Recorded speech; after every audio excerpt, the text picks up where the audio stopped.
Hi folks, thanks for stopping by. Welcome to Cretacea Park, the redo. As you may be aware, alphas are problematic sometimes, and this time the Cretacea Park that I featured in my first video has proven difficult to work with again and to continue to expand on.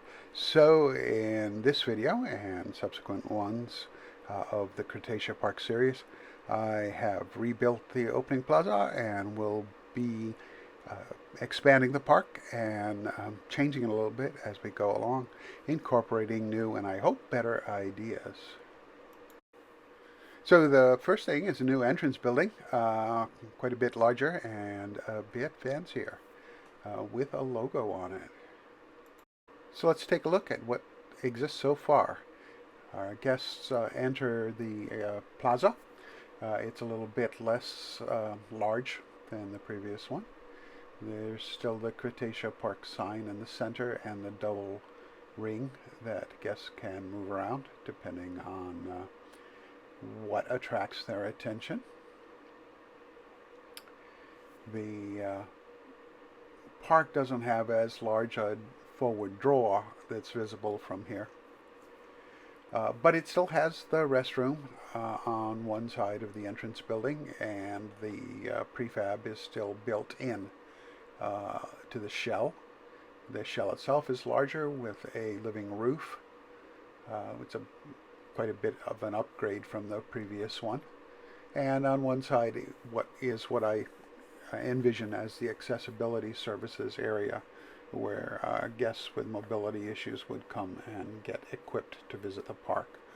The cafe is still there, a little more elaborate. It has a water feature and a path over that, a um, patio area around the outside with seats looking out toward the ocean, and on the other side, an extension where I envision the kitchen and supplies area would be. It is more elaborately decorated, and having a little trouble accidentally selecting things here on this build. And on the one side there are stairs and a ramp for the staff to uh, access it. It's not currently connected to the path to keep the visitors from going up there, because we don't yet have barriers or specific staff-only paths. Presuming we'll eventually need staff to be able to get to our buildings, but maybe not. The exact management just isn't clear yet for Prehistoric Kingdom. Now we're looking at the lab and nursery. It's a little circular area which I will decorate in the future. An access path to the power unit. In the alpha now we need to have our buildings powered, and we look at this plant is currently servicing all the buildings in the immediate area of the entrance. This is an area that I intend to elaborate on in the future. But you know, you come to a park for the animals, and let's take a look at what I've got going for that. But first, one quick look at the revised education building, which is still a work in progress. I've got some more detailing I want, and I hope to be able to do a speed build for some of that, but I am having issues because, being a VIP, we're working with the developers to test things, and there is a feature that lets them check what we've been doing, and that shows up too much. So anyway, on to animals. Microraptor Grove has reappeared. It's a little bit smaller. There's only 4 mini aviaries in here, and it's still decorated and embedded into the scenery. The animals are still free ranging, at least in appearance. Excuse me. Has one climbing up his tree and setting himself up, I think, for the the flight pattern. Let's see if we can get in closer and catch him. And come on, there he goes. So he took his swoop around and give him a little bit, and he should be coming back around. See? Yep, he has. I guess I missed him there. And then he'll start his climb back up the tree. The mini aviary animals are on loops. There's several. Some of them are dependent on things. For example, there's no mesh here for one of them to perch on. But if you use the pre-built mesh, you will see that animation. So a little bit smaller area than it previously was.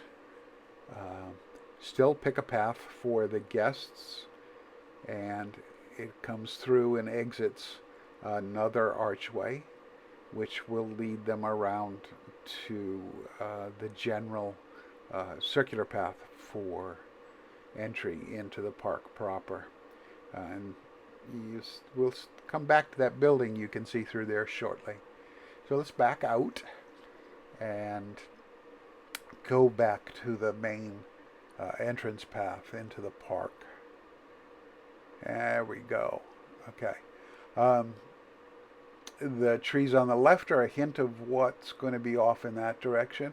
The trees on the right are a blend of the general climate and the Microraptor environment. We have a path divider here, which I hope eventually will have some nice statuary on it. That's not currently present, but I would expect to see various decorative pieces coming up in the game. So on our right is our Paleo Theater and the buildings associated with it. In front is a circular structure which has an information booth embedded in it so that guests will come in and they can pass through that area in that little corridor into the main building where the theater proper would be. We walk around to this side of it. There is a small water feature which is an offshoot and a hint of the larger water feature. If you look there, you will be able to see occasionally guests pass through that passageway into the main area. There's no real internal structure in there, but there are a couple of faux things that imply it. So there's a patio here, and this would be the exit for the Paleo Theater. Oops, I can see a door that needs to be adjusted. The doors are set to be open so the guests can freely pass in and out in this iteration.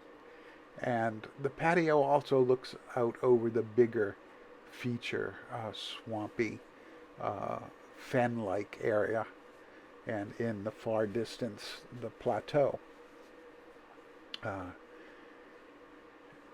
Guests can then come down from that, presumably after having seen the introductory movie to tell them about the park. And one path along here will give them another view of the distant plateau and the swamp as it goes around the central wilder area in this rotary, and then it takes them to the bridge into the park proper. And here we will have our first animal. It's Nasutoceratops again, and there's one. And obviously I need a little cleanup on some of the plants that have gotten onto the bridge. Nasuto is a relatively small dinosaur. You can see in the background there some of the fence that makes up the enclosure running on the rise there. And I will be doing some more work on this enclosure as well, building for housing the animals. Still working out some of my detail plans. Good morning. He was napping there on the mud flat. Looking a little logy before he gets up. And there we go. That's one of the girls, actually. Uh, yes, hello, good morning. Thank you for showing off some of your behavior. And there are some of those plants I need to deal with. Um, so lovely that the various plants will sway in the breeze. It makes the whole place feel much more alive. That's more of the fence line there under the cursor. Rocks are providing some of the boundary, and the causeway itself is providing part of the boundary as well. Um, so I've got 5 animals in here, which is the top size of a group for this animal. 1 male and 4 females. And this is the 3rd skin, whose name escapes me.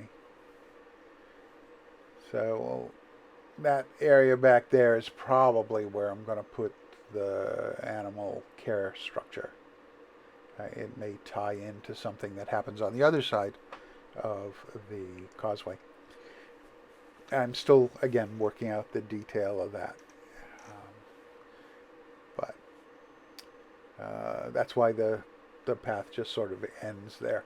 The path is made with modular elements. The concrete path itself, as you can see, the guests happily walk on. And I had to put in the understructure there and keep it fairly low because the Nasutas would get in the water and cross underneath that causeway and, escape. Not that escape is an issue right now in Alpha. So it was fun to put this together and keep it fairly simple. But I wanted it very strongly to echo the rest of the swamp fen area. So, heading back down toward the entrance now, and you may have noticed that the park has gotten more crowded while we've been chatting. And that's just the way things flow right now. And leaving Cretacea Park now, and hope y'all come back again for another view. But before you go, an overview of where things stand right now so you can get a sense of what the park is developing as. I'm going for very much embedded in a wilderness kind of look overall to it. Obviously, changes will happen in various enclosures to better suit the animals that are in it.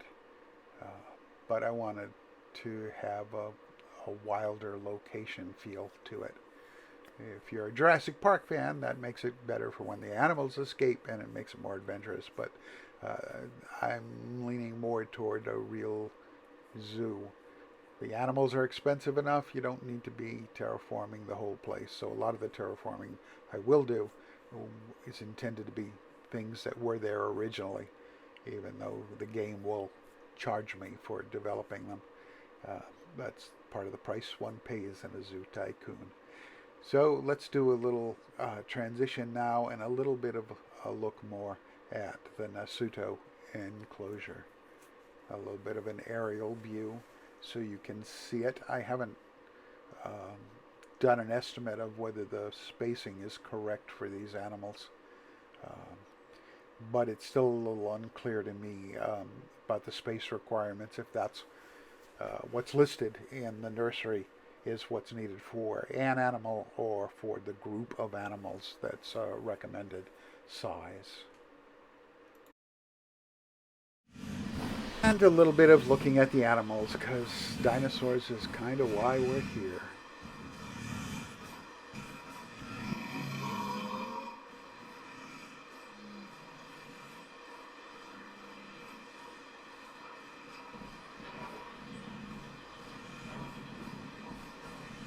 Footsteps was a relatively recently added thing, and at least for me, they're sounding awfully loud for something walking across a soft substrate. That may balance out in the future. We'll have to wait and see.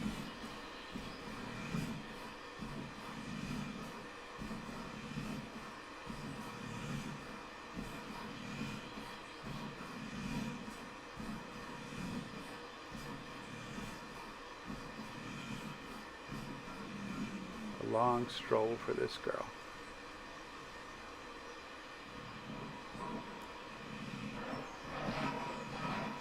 I love the muddy water. It really has a swampy kind of feel.